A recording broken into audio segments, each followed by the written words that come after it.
दोस्तों, आप सभी को मेरा प्यार भरा नमस्कार। दोस्तों, ईश्वर का प्रेम कौन नहीं चाहता, लेकिन ईश्वर सभी को अपना प्रेम अलग अलग रूपों में देते हैं। किसी को जीवन में अपार दुख मिलता है तो किसी का जीवन मिला जुला रहता है, लेकिन एक आम मानव के साथ जब भी कुछ बुरा होता है तो वह एक बार अवश्य यह सोचता है कि पता नहीं ईश्वर उसे प्रेम करते हैं भी या नहीं।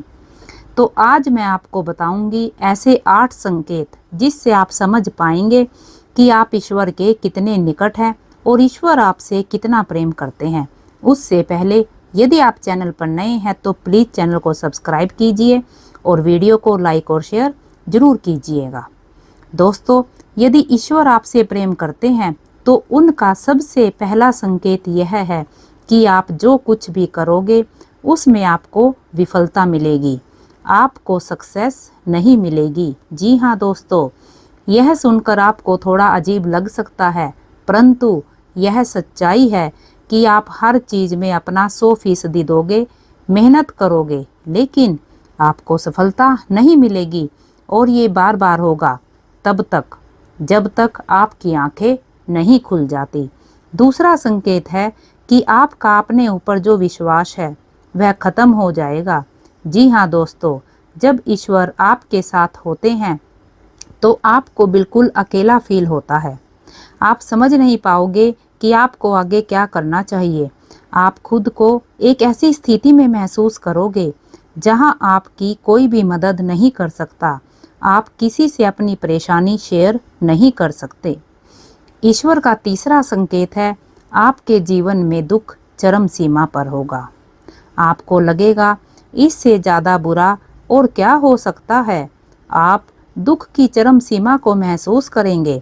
दोस्तों, इन दुखों से इंसान टूट तो जाता है, लेकिन इन्हीं दुखों से ईश्वर के प्रति प्रेम भी विकसित होता है।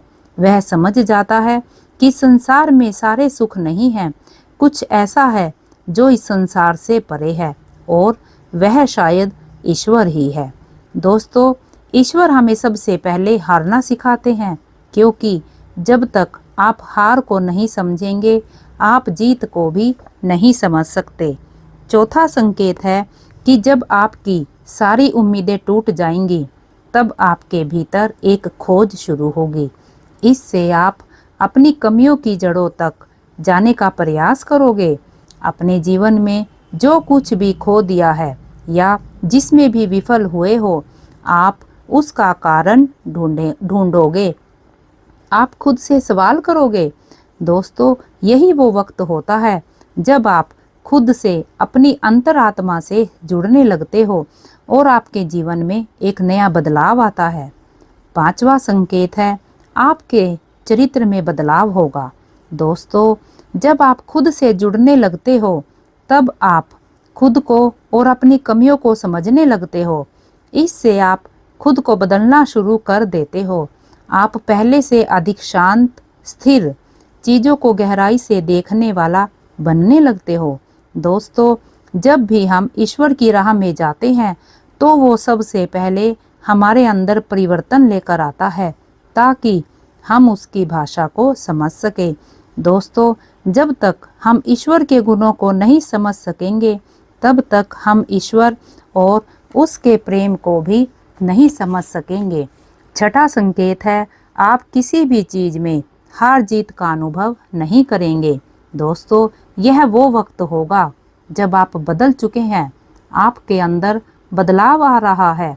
अब आपका नज़रिया जीवन के प्रति बदलता जाएगा, जिससे बाहर की घटनाओं का असर भी आपके ऊपर बहुत कम होगा। बाहर संसार में घटने वाली हर घटना को आप एक नाटक के रूप में देखना शुरू कर दोगे, ना कि वास्तविकता के रूप में। सातवां संकेत है जब आपको यह महसूस होने लगेगा कि आप ईश्वर के बहुत निकट हो, तभी आपको सबसे बड़ा झटका लगेगा। दोस्तों, यह आपकी कड़ी परीक्षा होती है। यह आपका विश्वास, आपकी बुद्धि, हर चीज़ तोली जाएगी। जो कुछ भी अभी तक आपने अपनी यात्रा और साधना के द्वारा सीखा है, इस वक्त आपके जीवन में ऐसी ऐसी परेशानियां, दुख आदि या इतना सुख, ऐशो आराम आ जाएगा कि आपको वाकई लगेगा कि ईश्वर तो कुछ भी नहीं है, वह तो केवल एक झूठ है, एक छलावा है। यह समय सबसे अधिक धैर्य का होता है। अगर आप इस समय अपने पथ से विचलित नहीं हुए तो आठवें संकेत के रूप में ईश्वर या तो आपके समक्ष प्रस्तुत हो जाते हैं, फिर चाहे वह किसी भी रूप में हो। दोस्तों, यह आठवां संकेत ऐसा होता है जिसे शब्दों में व्यक्त नहीं किया जा सकता। इस स्थिति में पहुंचने पर आपके मन में लेश मात्र भी संदेह नहीं रह जाएगा कि ईश्वर आपके साथ नहीं है। आपको हर पल ईश्वर का और उनका आपके साथ होने का एहसास होगा।